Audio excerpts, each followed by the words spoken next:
초대교회는 그처럼 강력한 로마 제국 속으로 들어가 그 시대를 지배했던 지적 체계와 뭐했다? 맞서 싸웠다. 근데 맞서 싸운 게 뭘 맞서 싸웠다? 지적인 체계에 맞서 싸웠다. 무슨 말입니까? 세상 논리도 알아야 된다는 거예요. 기독교 성경 강해만 뭐 100번 들어도 그것도 아멘인데, 내가 이 세상에 믿음 지키려면, 왜냐면 강해 설교 듣고 난 다음에 내가 일상을 살잖아요. 하물며 목사님들도 강해 설교 끝난 다음에 일상을 영위하잖아요. TV 보잖아요. 인터넷 기사 보잖아요.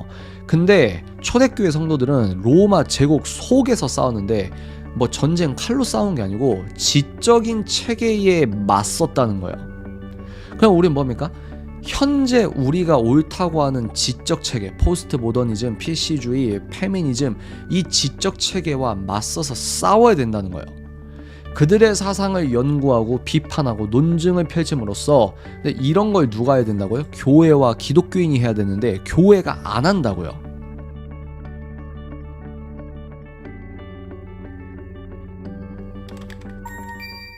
세계관의 변화가 문화의 변화를 주고, 이게 오늘 핵심입니다. 다시, 세계관의 변화가 뭐에 문화 준다? 문화의 변화를 주고, 문화의 변화가 뭐에 영향을 줍니까? 결국 입법의 변화로 이어진다. 이게 오늘 1주차의 핵심이라고 생각하시면 될 것 같습니다.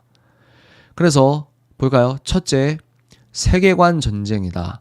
세계관이란 한마디로 이 세상을 바라보고 이해하는 관점이다. 그런데 이게 중요합니다. 세계관은 세상을 바라보는 특정한 관점을 제공하는 것에서 머물지 않고, 그 관점에 기초한 생활의 양식과 문화를 만들어간다. 이 체계에서 굉장히 중요한 포인트예요. 다시, 세계관은 이 세상을 바라보는 안경인데 여기서 멈추는 게 아니다. 내가 세상을 바라보는 그 특정한 관점을 기초해서 생활의 양식과 문화가 만들어져 가는 거예요. 그럼 문화전쟁 볼까요? 이게 뭐로 이어집니까? 둘째, 문화전쟁이다. 유교적 세계관이 유교 문화를 만들어내듯 특정한 세계관은 특정 문화를 만들어낸다. 두둔, 이게 굉장히 중요하죠. 따라서 서로 다른 세계관의 충돌은 반드시 문화 전쟁으로 이어진다. 문화 충돌이 아니고요. 문화 전쟁. 다시, 다른 세계관의 충돌은 반드시 문화 전쟁으로 이어진다. 즉, 서로 다른 문화 간의 충돌은 그 배후에 있는 서로 다른 세계관의 충돌에 그 뿌리를 두고 있다. 뭘까요? 기독교 세계관으로 동성애는 죄야, 동성애는 인권이야. 그럼 뭐예요? 이 문화 전쟁의 기전은 세계관이 다른 거예요. 세계관의 충돌이라는 거예요. 근데 여기서 세계관의 충돌은 문화 충돌이고, 문화 충돌은 여기서 끝이 아니고 뭡니까? 입법 전쟁이다. 두둔. 진짜 대단해. 정말 대단한 통찰이라고 생각합니다.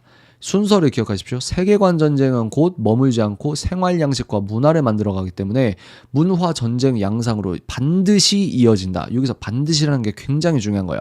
여기서 끝이 아니라 반드시 입법 전쟁으로 이어지는데, 여기에서 작가의 논리가 굉장히 중요합니다. 볼까요? 세계관의 충돌로 말미암아 발생하는 문화 간의 충돌은 단순히 충돌에서 그치지 않는다. 세계관도 똑같죠. 세계관이나 문화나 그 충돌, 어떤 편하게 다른 점, 여기서 끝나는 게 아니라 자신들의 세계관과 문화를, 중요합니다, 더 많은 사람들이 공유하도록 그에 반대하는 세력들과 물리적으로 대리하는 권력 전쟁의 양상으로 반드시 발전한다. 무슨 말이냐? 정당 싸움으로 될 수밖에 없다는 거야. 정당 싸움. 왜? 정당 싸움이 입법 싸움이거든요. 또 뭡니까? 그 정당에서 배출한 우리나라는 이제 대통령제를 채택하고 있기 때문에 정당에서 나온 후보가 거의 대통령이 되잖아요. 그러니까 그게 이제 현실 정치인데, 세계관의 전쟁은 문화 전쟁으로, 문화 전쟁은 입법 전쟁으로, 이건 정당 전쟁으로, 이게 물리적으로 대리하는, 이게 말이 어려운데요. 현실 세계에서 우리들이 투표를 하잖아요. 이 대의민주주의라고 하지 않습니까? 투표를 하면서 이제 저 사람들이 대표해서 자율적으로 정책을 자기들의 국정 운영이나 어떤 정책적인 방향이나 입법 방향이나 입법을 이렇게 정하려고 하지 않습니까? 그런 문화 전쟁은 반드시 입법 전쟁으로 이어진다. 왜? 더 많은 사람들이 우리 세계관을 공유하고 보호할 수 있도록. 마찬가지잖아요. 지금 우리가 왜 이런 얘기를 하고 있습니까? 우리가 맞다고 하는 성경적 세계관이 대한민국에서 지탱될 수 있도록 우리가 싸우기 위해서 이런 영상을 찍는 거지 않습니까? 이런 걸 생각하시라는 거예요. 즉 세계관 전쟁으로 말미암은 문화 전쟁은 뭐요? 최종적으로 입법 전쟁, 다른 말로 권력 전쟁의 형태로 진화하게 된다. 뭐죠? 권력 전쟁은 뭡니까? 권력 전쟁, 입법 전쟁. 입법 전쟁 뭐라고 했죠? 정당 정책, 정당 전쟁. 정당이라는 말을 해야 여러분들이 입법 전쟁, 권력 전쟁 여기서 끝나는 게 아니라 실체적으로 하나 더 가는 거예요. 정당 전쟁, 국힘과 이 더민주 전쟁 이렇게 돼야 되는 거예요. 국힘과 더민주와 정의당이 연대해가지고 전쟁하고 이게 현실까지 와야 이게 본질이 세계관이구나. 하나님, 신본주의 세계관과 인본주의 세계관의 충돌이 이런 식으로 벌어지는구나.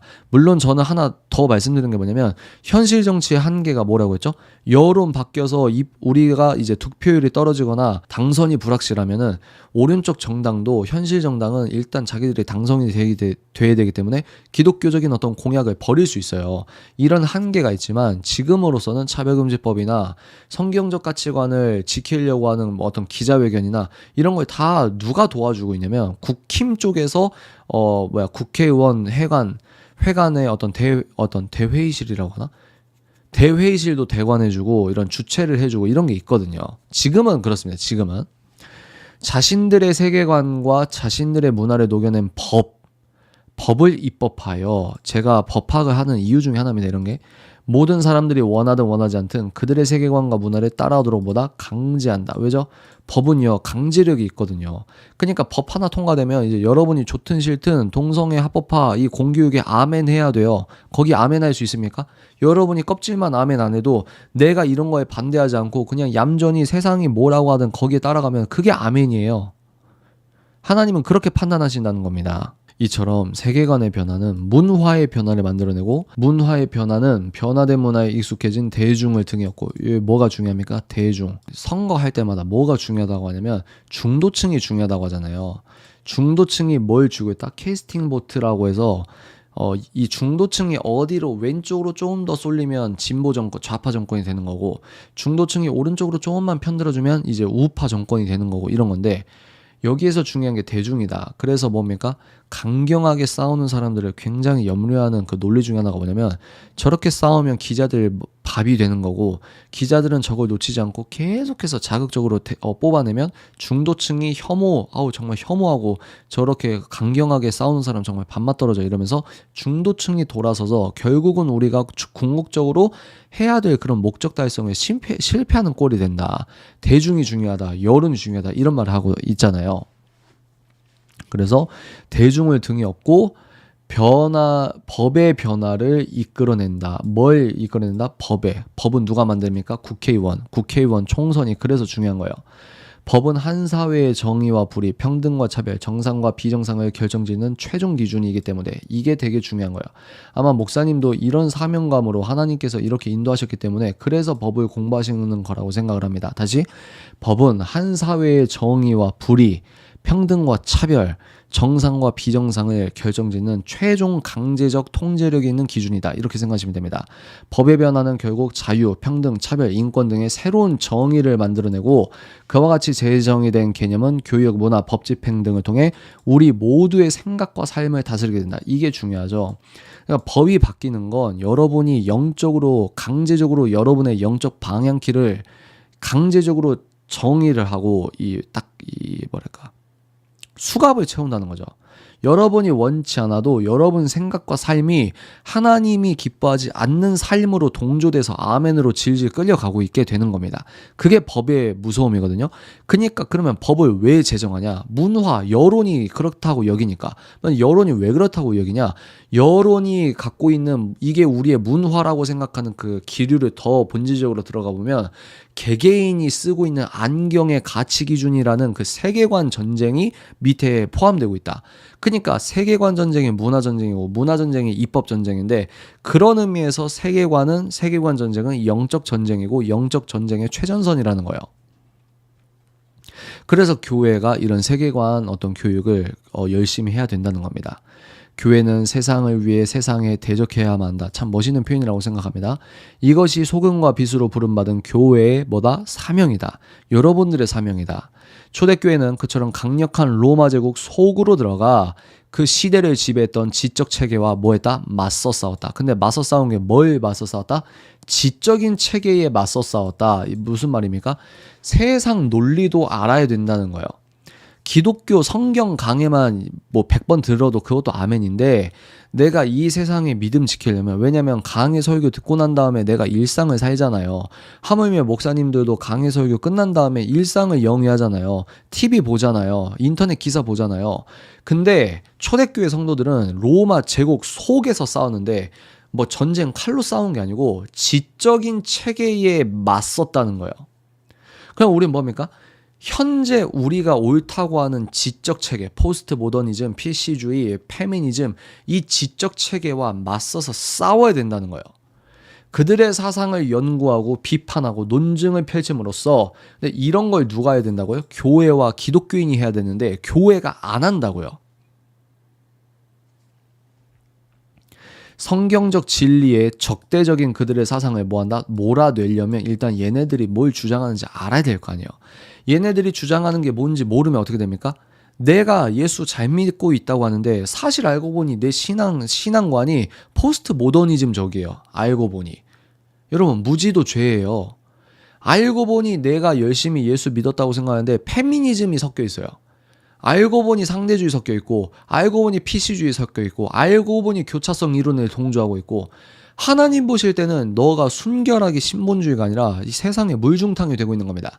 근데 불길한 건 뭐냐면, 셰퍼 목사님 뭐라고 했죠? 하층부에 들어온 자율성은 상층부를 잠식하고 파괴한다. 뭡니까?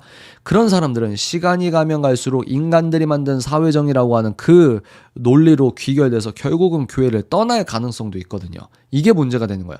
그러니까 두 종류의 세계관을 둘 다 아멘을 하고 있는 건데, 하나님께서는 하나님과 만몬 중에 너네들이 하나만 사랑할 수 있다라고 하고 있잖아요. 그래서 서구 문화의 주도적 세력으로 뿌리 내렸다. 왜? 지적 체계와 맞서 싸웠기 때문에. 굉장히 중요한 포인트라고 생각합니다. 그래서 그레시안 메이첸, 굉장히 유명하신 분이 뭐라고 했죠? 복음을 받아들이는 데 있어 가장 큰 장애물이 뭐다? 그릇된 사상이다. 믿음, 뭐 이단도 있겠지만 그릇된 사상이 복음을 받아들이는 데 가장 큰 장애물이다. 그러면은 어떻게 됩니까? 그럼 복음을 잘 받아들이기 위해서 잘못된 사상이 무엇인지, 자연주의가 뭔지, 실존주의가 뭔지, 포스트 모더니즘이 뭔지, 뉴에이지가 뭔지, 힌두교가 뭔지, 힌두 사상이 뭔지 대략적으로도 배워야 된다, 이 말이에요. 배워야 된다. 그리스도인이 감당해야 될 선교적 사명은 세상 사람들에게 예수 그리스도의 참된 진리를 가르쳐 지키게 함으로써 뭐요? 일단 가르쳐야 된다. 뭘 가르쳐? 성경 강해도 아멘인데 성경을 믿고 있다는 우리들의 신앙관을 개념적으로 좀 정리할 필요가 있다는 겁니다. 그들의 생각을 사로잡고 있는 그릇된 사상으로부터보다 해방이라는 단어 중요하다고 했죠. 한국교회가 초대교회의 역동적인 영향력을 회복하려면 어떻게 됩니까, 여러분? 초대교회가 했던 바로 그 일을 해야 되는데, 그게 뭐라고요? 당대의 지배적인 뭐와 싸운다? 지적 체계와 맞서 싸워야 된다. 지적인 체계와 맞서 싸워야 된다. 칼 들고 전쟁이다, 메시아다, 이게 아니고 그 당시에 옳다고 하는 세계관을 구축하는 그 이론을 파쇄해야 된다.